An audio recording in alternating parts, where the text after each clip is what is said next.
بسم اللہ الرحمن الرحیم۔ سحری کا وقت ختم ہونے میں ابھی 20 منٹ پڑے تھے۔ میں نے باہر ہوٹل سے پیٹ بھر کر سحری کی اور مسجد کی طرف چل پڑا۔ میرے قدم ابھی مسجد میں داخل ہوئے ہی تھے کہ ایک بار پھر سسکیوں کی آوازوں نے مجھے چونکا دیا تھا۔ مسجد کے ایک کونے میں ایک 11 یا 12 سال کی بچی بیٹھی ہوئی نظر آئی۔ اس نے اپنا سر گھٹنوں پر رکھا ہوا تھا اور وہ بے تحاشا رو رہی تھی۔ اسے دیکھ کر میرے رونگٹے سے کھڑے ہونے لگے۔ آخر یہ معصوم بچی کون تھی جو اس وقت یہاں بیٹھ کر اس قدر رو رہی تھی؟ اس لڑکی ذات کو اس اندھیرے میں کس نے گھر سے نکلنے کی اجازت دی تھی؟ میرا دل دھڑکا تھا۔ میں اس کے قریب چلتا ہوا آیا اور جس کے کپڑے پھٹے پرانے تھے اور بال بکھرے تھے، وہ سسک کر سرگوشی نما انداز میں نہ جانے کیا باتیں کر رہی تھی۔ اسے دیکھ کر میرے دل میں درد کے ٹیسے اٹھنے لگیں۔ بے ساختہ ایک ٹھنڈی سانس خارج کر کے میں اس بچی کی سرگوشیاں سننے لگا جو رو رو کر کہہ رہی تھی کہ اللہ جی میری ماما کو میرے پاس واپس بھیج دیں، انہیں بولیں وہ زمین سے باہر نکلا ہے، مجھے ان کی بہت یاد آتی ہے۔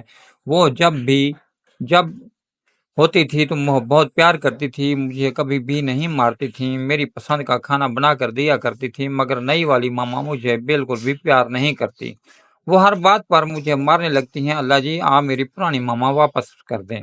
آپ تو ماہ رمضان میں اپنے بندوں کی بہت سنتے ہیں۔ وہ بچی زاروں قطار روتے ہوئے ایسے الفاظ ادا کر رہی تھی، اس کی معصومیت اور الفاظ میں چھپا ہوا درد سن کر میرے حلق میں کانٹے چبھنے لگے۔ سحری کا وقت ختم ہو چکا تھا اور فجر کے اذان کا وقت ہو چکا تھا۔ میں نے فوراً ذہن جھٹکا اور اذان دینے لگا۔ نہ جانے کیوں، مگر آج جب میں اذان دے رہا تھا تو بار بار میری آنکھوں میں آنسو سے اتر رہے تھے، بار بار لہجے میں لرزش آ رہی تھی۔ دل میں ایک ہی دعا تھی کہ خدا را اس معصوم بچی کے دکھ تکلیف کو ختم کر دے، اگر ہو سکے تو اس کے حصے کا غم مجھے دے دے، مگر اسے ہر تکلیف سے بچا لے۔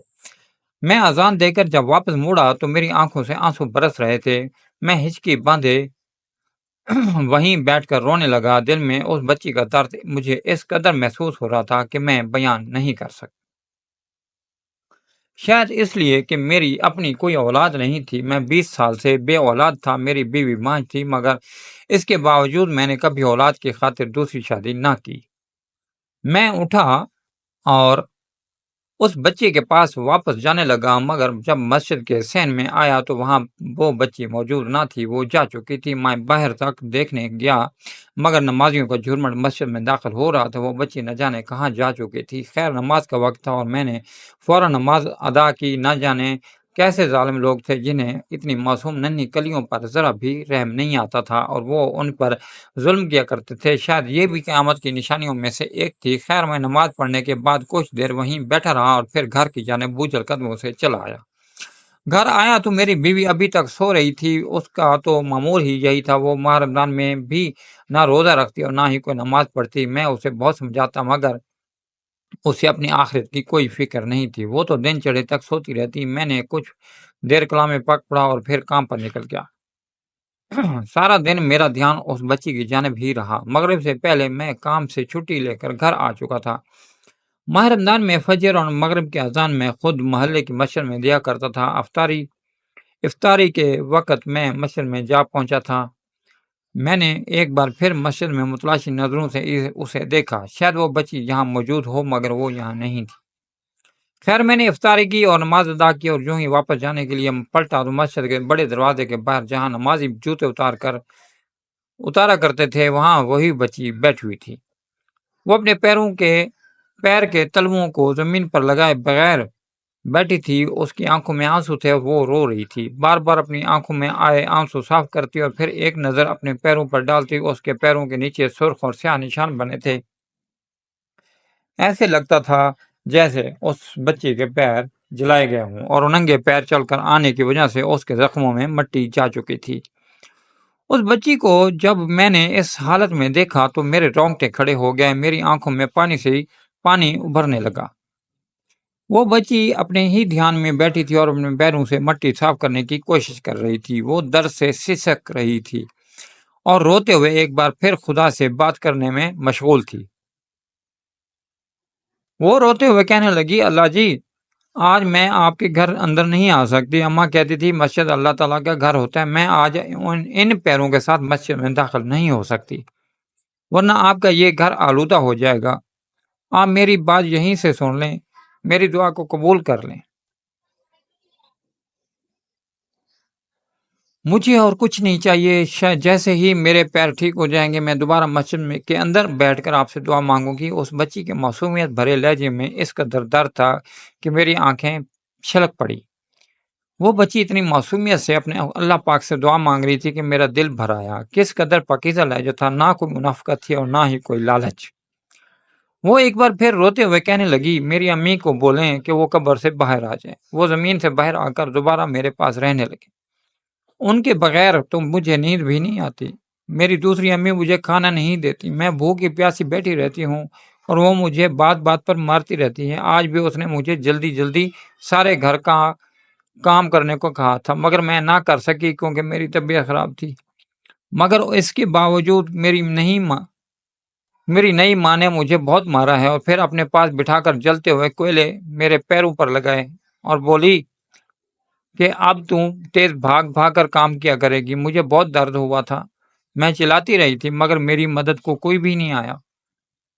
میری اماں نے میرے دونوں پیر چلا دیے۔ آپ میری امی کو واپس لوٹا دیں۔ میں اس بچی سے کچھ دوری پر کھڑا اس کی ساری باتیں خاموشی سے سن رہا تھا۔ میرے آنسو بہہ رہے تھے مگر میں اس بچی کے پاس نہ گیا کیونکہ میں جاننا چاہتا تھا کہ آخر وہ رہتی کہاں ہے۔ کچھ دیر بعد وہ بچی اپنی جگہ سے اٹھی اور بامشکل لڑکھڑاتے ہوئے وہاں سے جانے لگی۔ وہ بہت ہی مشکل سے چل پا رہی تھی کیونکہ اس کے پیروں کے دونوں تلوے زخمی تھے، مگر اس کے باوجود اس بچی کی خدا سے محبت کو میرا سلام تھا، جو اتنی چھوٹی اور معصوم تھی کہ اللہ کو اپنے دکھ سنانے کے لیے مسجد تک آ جایا کرتی تھی۔ میں اس بچی کا پیچھا کرتا رہا اور وہ چلتے چلتے ایک گھر کے پاس آ کر رک گئی۔ وہ گھر ہمارے گاؤں کا ہی ایک گھر تھا۔ وہ بچی اس گھر کے باہر آ کر بیٹھ گئی۔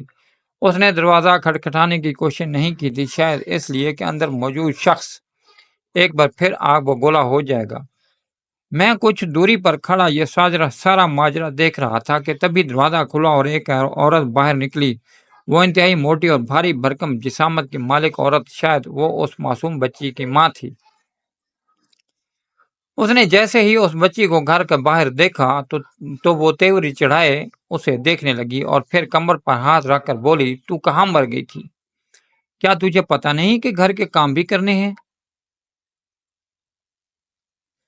روزانہ جانے کہاں نکل جاتی ہے، تیرے باپ کو تیری شکایت لگانی پڑے گی۔ اس لڑکی نے جب یہ سنا تو کام کر رہ گئی اور روتے ہوئے کہنے لگی، میں تو مسجد کے باہر گئی تھی، میں تو روز اللہ تعالیٰ سے بات کرنے جاتی ہوں۔ اس عورت نے اس کی بات کا کوئی جواب نہ دیا اور اسے بالوں سے گھسیٹ کر اندر لے گئے اور دروازہ بند ہو چکا تھا۔ کچھ دیر بعد اندر سے چیخنے چلانے کی آوازیں آنے لگیں۔ وہ عورت اس بچی کے منہ پر ہاتھ رکھ کر اسے اونچی آواز نکالنے سے سختی سے منع کر رہی تھی۔ میں کتنی دیر دروازے سے کان لگائے یہ سب سنتا رہا۔ مجھ پر اب ہر ظلم کی تصدیق ہو چکی تھی، میں خود گواہ تھا۔ کچھ دیر بعد بچی کی رونے کی آوازیں آنا بند ہو گئیں۔ تب میں فوراً اپنے گھر کی جانب چلا گیا۔ آج مجھے گھر آنے میں کافی دیر ہو چکی تھی۔ جب بیوی نے وجہ پوچھی تو میں نے فی الحال کچھ بھی نہیں بتایا اور بات کو ٹال کر سونے کے لیے لیٹ گیا۔ میری آنکھوں سے نیند تو کوسوں دور تھی، مجھے بس اگلی صبح کا انتظار تھا۔ مجھے جو کچھ کرنا تھا میں سوچ چکا تھا۔ میں نے جلدی سے سحری کی اور مسجد کی جانب جانے لگا تاکہ وہ بچی وہاں موجود ہو تو میں اس سے بات کر سکوں۔ میں جو ہی مسجد میں داخل ہوا تو مسجد میں اس وقت کوئی بھی نمازی نہیں آیا تھا۔ اذان ہونے میں ابھی آدھا گھنٹہ باقی تھا۔ میں جب مسجد میں داخل ہو کر دائیں بائیں نظریں دوڑائیں تو وہیں مسجد کے ایک کونے میں وہ بچی مجھے نظر آئی جو وہیں فرش پر لیٹے ہوئے سو رہی تھی۔ شاید وہ بچی ساری رات یہیں موجود تھی کیونکہ ماہ رمضان کی وجہ سے ہماری مسجد رات کو بھی کھلی ہوتی تھی۔ اکثر لوگ یہاں عبادت کرنے آتے تھے۔ میں اس بچی کے قریب آیا، وہ سکون سے سو رہی تھی۔ اس کے چہرے پر نیل پڑے تھے جیسے کوئی اسے بے تحاشا چہرے پر مارتا رہا ہو۔ اس کے بال بکھرے تھے، بالکل ایسے جیسے ماں کے مر جانے کے بعد بچیوں کا خیال رکھنے والا کوئی نہیں ہوتا۔ اس کے کپڑے بے تحاشا پرانے تھے، وہ جگہ جگہ سے پھٹے ہوئے تھے۔ شاید اس بچی نے اپنا جسم چھپانے کے لیے خود ہی دھاگے کی مدد سے پیوند لگانے کی کوشش کی تھی، کیونکہ وہ انتہائی بھدے لگ رہے تھے۔ یوں لگتا تھا جیسے وہ بچی کتنی دیر اپنے اللہ پاک سے باتیں کرتے کرتے یوں ہی لیٹ کر سو چکی تھی، جیسے ایک بچہ اپنی ماں کی گود میں سکون محسوس کر کے سو جایا کرتا ہے۔ میں اللہ تعالیٰ سے دعا کر رہا تھا کہ اس جیسے کتنے ہی لاکھوں بچے ہوں گے، اے اللہ تو ان پر اپنا کرم کر۔ یہ الفاظ کہتے ہوئے میری آنکھوں سے آنسو اور ہونٹ کانپ رہے تھے۔ اچانک اسی وقت وہ بچی اٹھ کر بیٹھ گئی۔ جب اس نے اپنے سے کچھ دوری پر مجھے موجود پایا تو فوراً کانپ کر اپنی آنکھیں مسلتے ہوئے مجھ سے دور ہو گئی۔ میں نے اس بچی کو یقین دلایا کہ میں اس کا بھلا چاہتا ہوں اور اس کی زندگی کے بارے میں سننا چاہتا ہوں۔ آخر وہ روز یہاں کیوں آ جایا کرتی ہے؟ وہ عورت آخر کون ہے جو اسے مار پیٹ کر رہی تھی؟ اس نے جب میرا لہجہ اور الفاظ سنے تو فوراً نارمل ہو گئی۔ آنکھوں سے آنسو بہنے لگے اور وہ روتے ہوئے کہنے لگی، کچھ ماہ پہلے میری امی کی موت واقع ہو گئی۔ میرے ابو تو چاہتے ہی یہی تھے کہ امی فوت ہو جائیں۔ وہ فوت ہو گئیں تو ابو اپنی پسند کی عورت سے شادی کر کے اسے گھر لے آئے۔ ابو کو مجھ میں کوئی دلچسپی نہ تھی۔ نئی امی نے آتے ہی مجھ پر ظلم کرنا شروع کر دیے۔ وہ مجھے بہت مارتی تھی۔ میں نے اتنے دنوں سے ایک بار بھی پیٹ بھر کر کھانا نہیں کھایا۔ وہ سارا دن مجھ سے کام کروایا کرتی ہیں۔ جب بھی مجھے وقت ملتا تو میں یہاں مسجد میں آ کر بیٹھ جایا کرتی ہوں اور اللہ تعالیٰ سے اپنی فریاد سنایا کرتی ہوں۔ اللہ تعالیٰ کو اپنی فریاد سنایا کرتی ہوں اور یہی دعا کرتی ہوں کہ میری نئی امی کو واپس بلا لے، کیونکہ مجھے اچھی نہیں لگتی۔ مجھے بس اپنی پرانی اماں واپس چاہیے۔ وہ بچی روتے ہوئے اپنے پیر آگے کر کے مجھے دکھانے لگی جن پر اس نے اپنا دوپٹہ کاٹ کر باندھا ہوا تھا۔ وہ رو رو کر کہنے لگی کہ آج تو مجھے اللہ تعالیٰ سے بات کرنی تھی، اس لیے میں اپنے پیروں پر یہ دوپٹہ باندھ کر آئی ہوں تاکہ میرے پیروں کی مٹی مسجد کو آلودہ نہ کرے۔ اس بچی کی معصومیت اور تکالیف سن کر میں ہچکی باندھے رونے لگا۔ وہ بچی میری محرم تو نہ تھی، مگر اس کے باوجود میں اس کے سر پر ہاتھ رکھ کر بے تحاشا رونے لگا۔ دل سے بس یہی دعا نکلی کہ اے اللہ ایسے ظالم لوگوں کو غرق کر دے جو اپنی معصوم بچیوں پر ظلم و ستم ڈھاتے ہیں۔ اس بچی کی آنکھوں میں کئی امیدیں تھیں جو شاید اس کی سوتیلی ماں کے ظلم و ستم سے وہیں پر ختم ہو چکی تھیں۔ وہ مزید بتانے لگی کہ ابا نے کہا تھا کہ وہ عید کے دوسرے دن میری شادی کروا دیں گے اور مجھے اچھے گھر میں رخصت کر دیں گے۔ انہوں نے تو ایک انکل سے پیسے بھی لے لیے ہیں۔ ان کا کہنا تھا کہ میرے شوہر نے ان کو دیے ہیں۔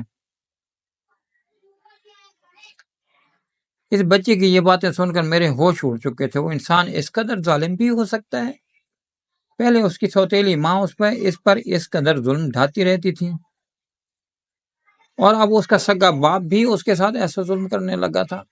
اب میں نے ٹھان لی تھی کہ میں اب اس بچی کو مزید یہاں نہیں رہنے دوں گا۔ اسے اپنے گھر لے جاؤں گا اور اس کو اپنی بیٹی بنا کر رکھوں گا اور اتنی ہی محبت دوں گا جیسا یہ سوچا کرتی تھی۔ میں نے اس بچی سے کہا کہ تم میرے ساتھ چلو، میرے گھر رہو، میں اسے باپ بن کر پیار دوں گا اور میری بیوی اسے ماں جیسی محبت دے گی۔ اس لڑکی کے چہرے پر ایک دم سے خاموشی چھا گئی۔ وہ مجھے دیکھنے لگی اور بولی کہ میں ایسا کبھی نہیں کروں گی۔ میرے ابا مجھے جان سے مار دیں گے۔ میں اپنے اللہ سے پرانی ماں مانگ رہی ہوں اور وہ آگے تو سب کچھ ٹھیک ہو جائے گا۔ میں نے اسے سمجھاتے ہوئے کہا کہ بیٹی، جو انسان دنیا سے ایک دفعہ چلا جائے اور مٹی کے نیچے دفن ہو جائے وہ کبھی بھی دوبارہ واپس نہیں آیا کرتا۔ دیکھو تم اپنے اللہ پاک سے دعا کیا کرتی تھی تو اللہ پاک نے مجھے تمہاری مدد کے لیے بھیج دیا ہے۔ اب تم اسے اللہ تعالیٰ کی رضا سمجھو اور میرے ساتھ میرے گھر چلو۔ مگر وہ بچی خاموش ہو گئی اور وہاں سے اٹھ کر گھر کی جانب جانے لگی۔ شاید اسے مجھ پر اعتبار نہیں تھا۔ میں نے اس بچی پر فی الحال مزید دباؤ ڈالنا بہتر نہ سمجھا۔ میں فجر کی نماز ادا کرنے کے بعد اپنے گھر کی جانب چلا آیا۔ میں نے اپنی بیوی سے بھی اس بارے میں ذکر کیا۔ وہ سن کر پہلے تو خاموش ہو گئی اور پھر بولی کہ ہاں، اگر وہ لڑکی ہمارے ساتھ رہنا چاہے تو رہ سکتی ہے۔ ہم اسے اپنی اولاد کی جیسی محبت دیں گے۔ اس روز تو میں کام پر چلا گیا، مگر جب رات کو واپس آیا تو مجھے اس گھر سے چیخنے چلانے اور رونے کی آوازیں آنے لگیں۔ اس معصوم بچی پر ایک بار پھر تشدد کیا جا رہا تھا۔ میں وہیں اس گھر کے باہر کھڑا ہو گیا۔ کچھ دیر بعد دروازہ کھلا اور شفاق دل عورت نے اس بچی کو گھر سے باہر پھینک دیا۔ گویا کسی کچرے کو پھینکا گیا ہو۔ وہ بچی منہ کے بل زمین پر گری تھی اور اس کا چہرہ زخمی ہو گیا تھا، اس کے ہونٹوں سے خون آنے لگا۔ وہ بہت رو رہی تھی۔ میں آگے بڑھا اور اس بچی کو اپنی گود میں اٹھا لیا۔ وہ نیم بے ہوشی کی حالت میں تھی۔ اسے کچھ بھی سمجھ نہیں آ رہی تھی کہ وہ کہاں جا رہی ہے اور اس کے ساتھ کون ہے۔ وہ بس خدا کا نام لیے جا رہی تھی۔ میں اسے وہاں سے اٹھا کر اپنے گھر لے آیا اور اپنی بیوی کو سونپ دیا۔ بیوی نے جب اس کی یہ حالت دیکھی تو اس کی آنکھوں سے آنسو جاری ہو گئے۔ وہ بچی ابھی تک یوں ہی نیم بے ہوشی کی حالت میں تھی اور بخار سے تپ رہی تھی۔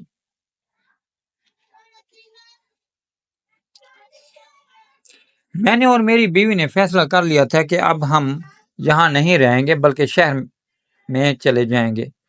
اسی رات ہم نے اس بچی کو اپنے ساتھ لیا اور اپنا تمام تر سامان اٹھا کر راتوں رات لاہور کی جانب روانہ ہو گئے۔ 2 دن میں ہی ایک اچھا سا مکان دے کر لاہور میں اپنی رہائش بنا چکے تھے۔ اگلی صبح جب بچی کو ہوش آیا تو وہ حیران تھی اور خوف سے کبھی مجھے تو کبھی میری بیوی کو دیکھتی اور رونے لگتی کہ مجھے گھر چھوڑ کر آؤ ورنہ میری اماں مجھے بہت مارے گی، اتنی صبح ہو چکی ہے، مجھے تو اس کے گھر کے سارے کام کرنے تھے۔ میں نے اور میری بیوی نے اس بچی کو سمجھایا کہ وہ حیوان عورت کے چنگل سے نکل چکی ہے، اب وہ ہماری بیٹی ہے اور ہمارے ساتھ رہے گی۔ میری بیوی اس سے بہت پیار کرتی اور اپنی اولاد جیسا سمجھتی ہے۔ میں بھی اسے باپ جیسی محبت دینے لگا۔ 1 ہفتے کے اندر وہ ہمارے ساتھ خوش رہنے لگی۔ 1 ہفتے میں ہی میں نے اس بچی کے چہرے پر خوف کو ہٹا کر خوشیاں بھر دی تھیں۔ میں نے وہاں ایک فیکٹری میں جاب کر لی اور عید آنے سے پہلے میں نے اس بچی کو خوب شاپنگ کروائی، اس کی پسند کے سوٹ لیے اور اس کی من پسند چیزیں لے کر دیں۔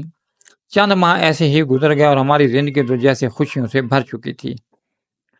وہ بچی اس دنیا کی طرف لوٹ آئی تھی اور اس کی خدا سے محبت دیکھ کر میری بیوی کا دل بھی عبادت کی طرف راغب ہونے لگا تھا۔ وہ دونوں بالکل ماں بیٹی جیسی لگا کرتی تھی۔ وہ بچی میرے لیے انتہائی خوش قسمت ثابت ہوئی تھی۔ ایک روز دروازے پر دستک ہوئی تو باہر سے کسی فقیر کی آواز آئی۔ میری بیٹی نے جب میری جیب سے 10 روپے کا نوٹ نکالا اور فقیر کو دینے چلی گئی۔ میں نے مسکرا کر اسے جانے کا کہا تھا مگر وہ جو ہی دروازہ کھول کر کھڑی ہوئی تو اس کی چیخ کی آواز آئی۔ میں بکھلا کر باہر آیا۔ میری بیوی جو پڑوس کے ہاں گئی تھی وہ بھی اس شخص کے ساتھ کھڑی تھی اور اس کے بال اس کے چنگل میں تھے۔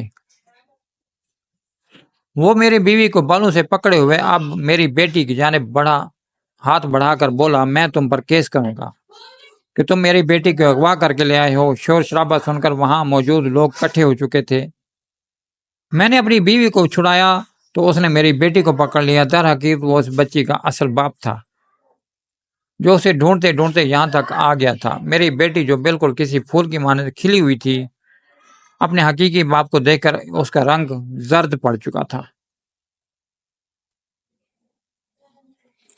وہ پھر مجھے ذہنی مریضہ جیسی لگنے لگی تھی۔ وہ رونے لگی تھی۔ میں نے اس شخص سے اپنی بیٹی کو چھینا اور اسے تھپڑ مار کر بولا کہ کیس تو تم جیسے حیوانوں پر بنے گا جو ان بچیوں پر اس قدر ظلم کرتے ہیں۔ میں نے فوراً پولیس کو کال کی اور ساری حقیقت سے ان کو آگاہ کیا۔ بچی نے بھی اپنے اصل باپ اور سوتیلی ماں کے بارے میں گواہی دی، جس کے بعد دونوں کو پکڑ لیا گیا۔ عدالت نے فیصلہ میرے حق میں سنایا تھا۔ جب بچی سے گواہی لی گئی تو اس نے یہی کہا تھا کہ میں انہی کے ساتھ رہنا پسند کروں گی۔ میں اپنی بچی کو اپنے ساتھ لگائے واپس اپنے گھر کی جانب آ گیا تھا اور آج ہم سبھی ہنسی خوشی رہ رہے ہیں۔